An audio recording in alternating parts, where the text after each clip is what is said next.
Former Finance Minister and ANC NEC member Malusi Gigaba is among several proponent leaders vying for the Secretary General position. This is ahead of the ANC's 55th National Conference. The position became vacant after Ace Magashule was forced to step aside over corruption allegations last year.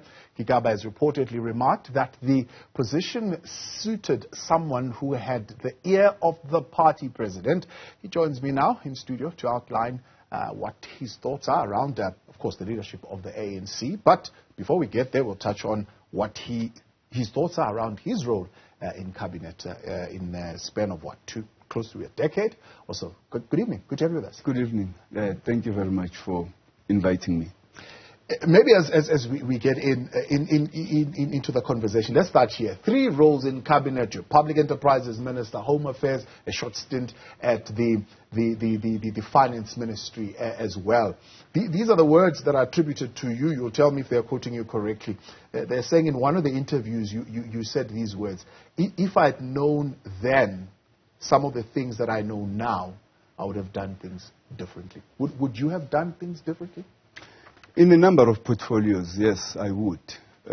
I would have been a bit more forceful in ensuring that we drive certain transformation measures that we were responsible for.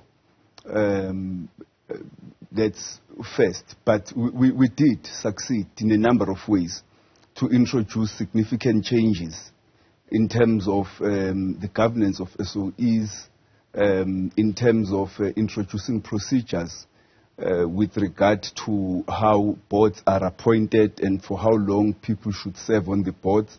We did introduce significant transformation measures in terms of the Eskom coal procurement policy, the appointment of black auditors, the appointment of black fuel and petroleum companies for both Eskom and Transnet, and opening up space for black people to come into these entities.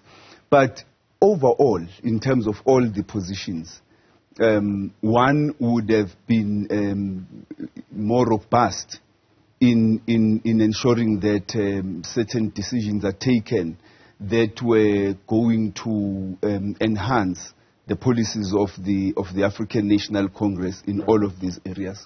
In comes the Zondo report and a number of court cases that are currently underway.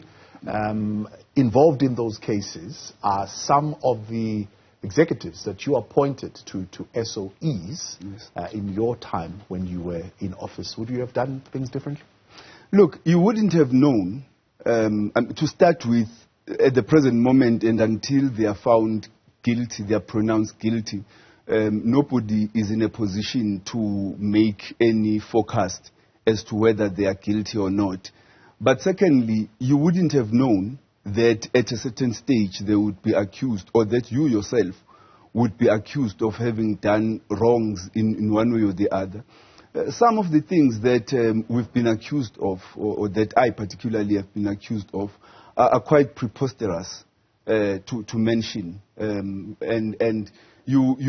So you wouldn't have known ahead of time that such allegations would come at a later stage. So there is nothing that you would have changed, because some of the people that you are talking about were amongst the most eminent black executives and SOE executives at the time. When they were appointed, they were hailed not only in the media but also in the markets as some among the best to be appointed in those positions. So certainly, if 2022 was 2011 or 2012, and those people were available, we certainly would have appointed them. But if this information was there and there was a cloud hanging, we then would have been circumspect in terms of what we do.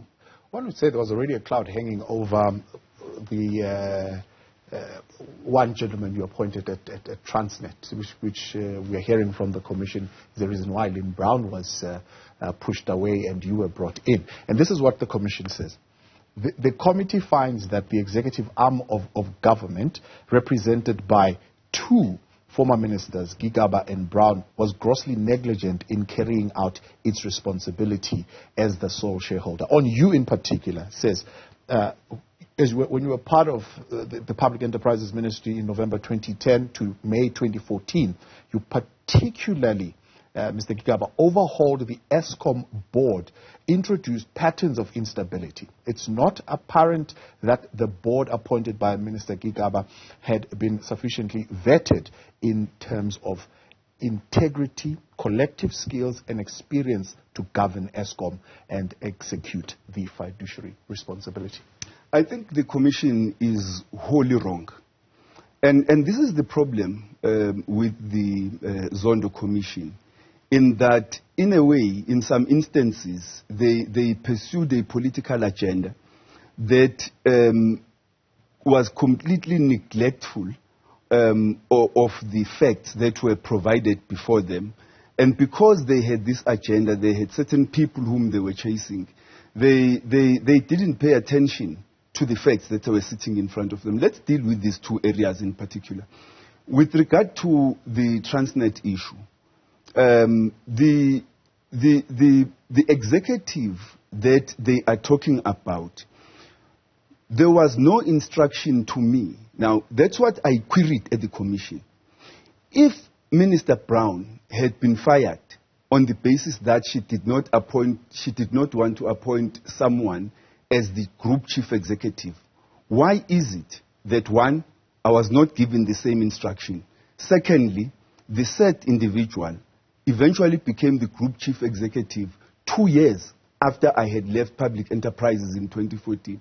Why is it that I was not given the same instruction and put under pressure for not appointing this person? In actual fact, in one of the emails, my former advisor is on record as saying that this appointment, even if it went in court, if there was any pressure for such an appointment, even if it went in court, it was not going to stand, it was not going to be a successful application.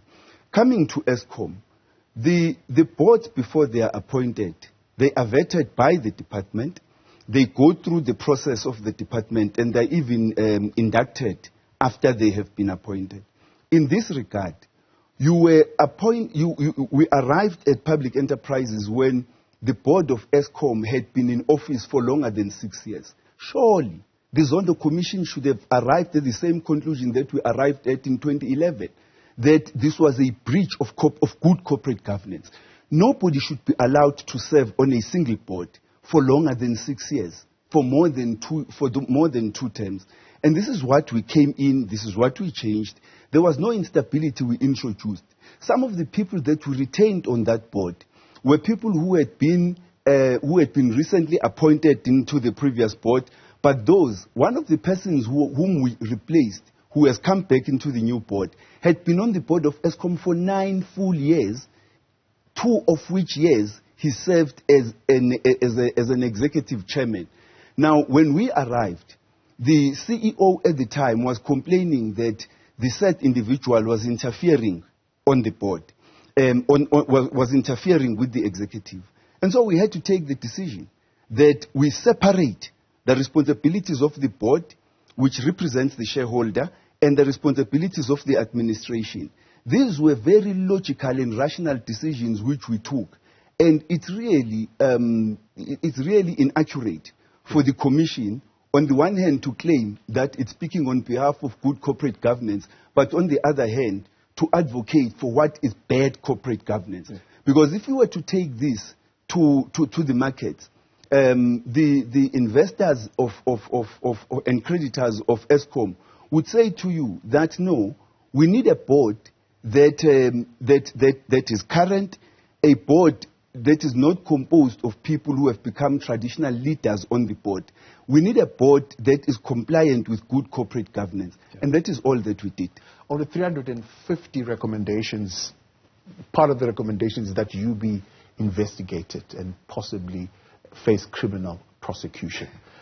A number of the people that are there are already behind bars as we speak. Are you worried that they're coming for you? Have they contacted you? No. I think they should conduct their investigation. Those investigations are based on lies, gossip, and hearsay.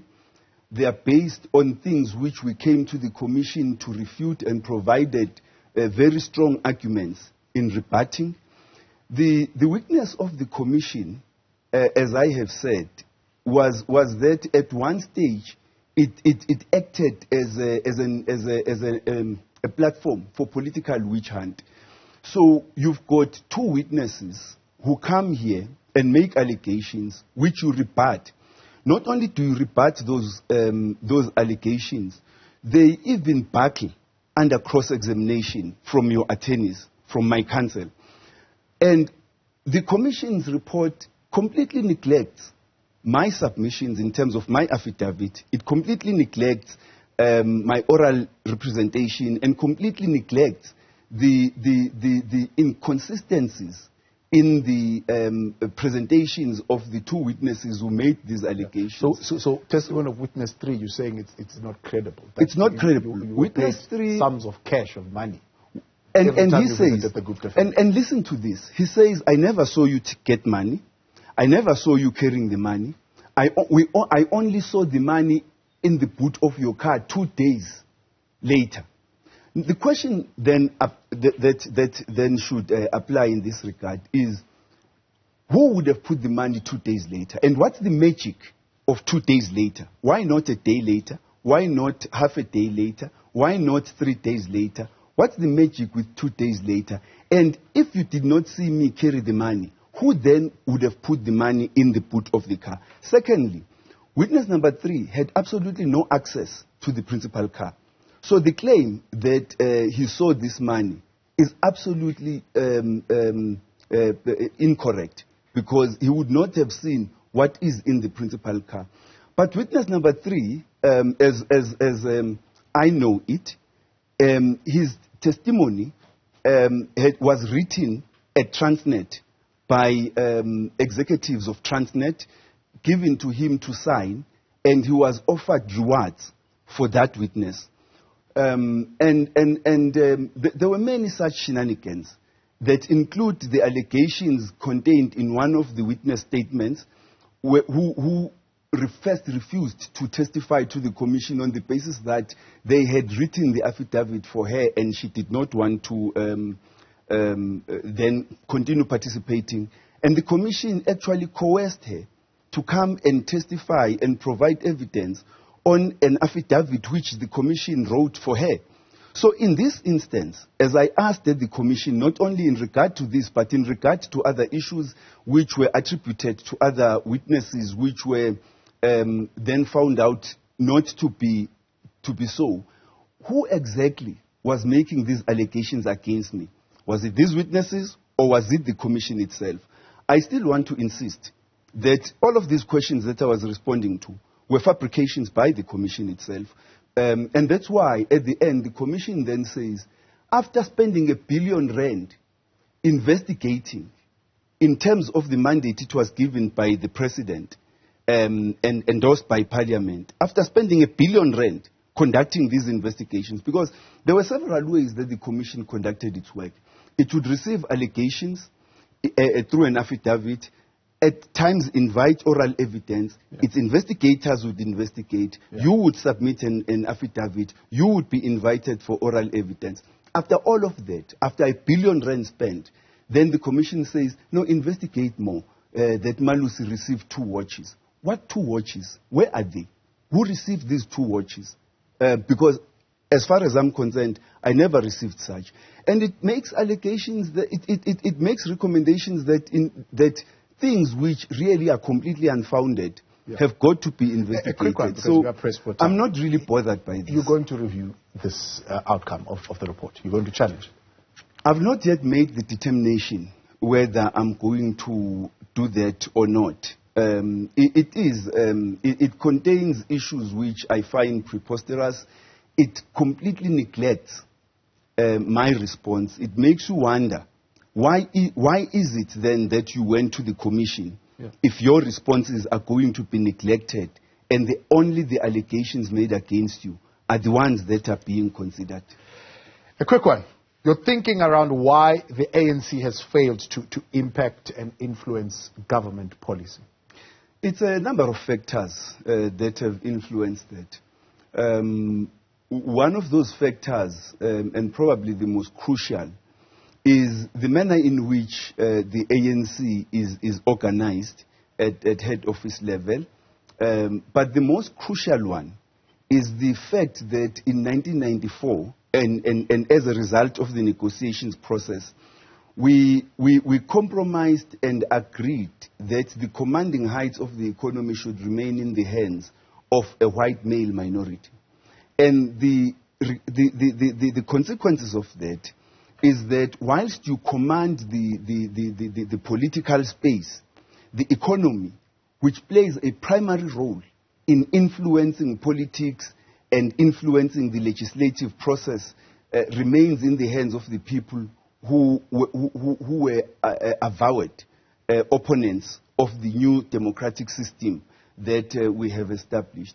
Now, what then happens is that at each given point in time, the ANC has got to negotiate with these opponents of the new democratic order for compromises on certain crucial aspects. And the most crucial of those aspects is economic transformation, where we have really made very little impact in terms of meaningfully transferring the ownership of the economy and changing the production patterns of this economy to be consistent with the national democratic society that we are trying to create. We appreciate your time. Thank you very much for coming on and for clearing these issues. Of course, time always the enemy. We should have had more time, but unfortunately, that's why we have to leave it for tonight. It's my pleasure. Thank you. Appreciate it. That is Malusi Gigaba. He is still NEC member of the ANC and put his name in the hat in order for him, of course, to be appointed as the Secretary General of the party at the 55th conference of the ANC.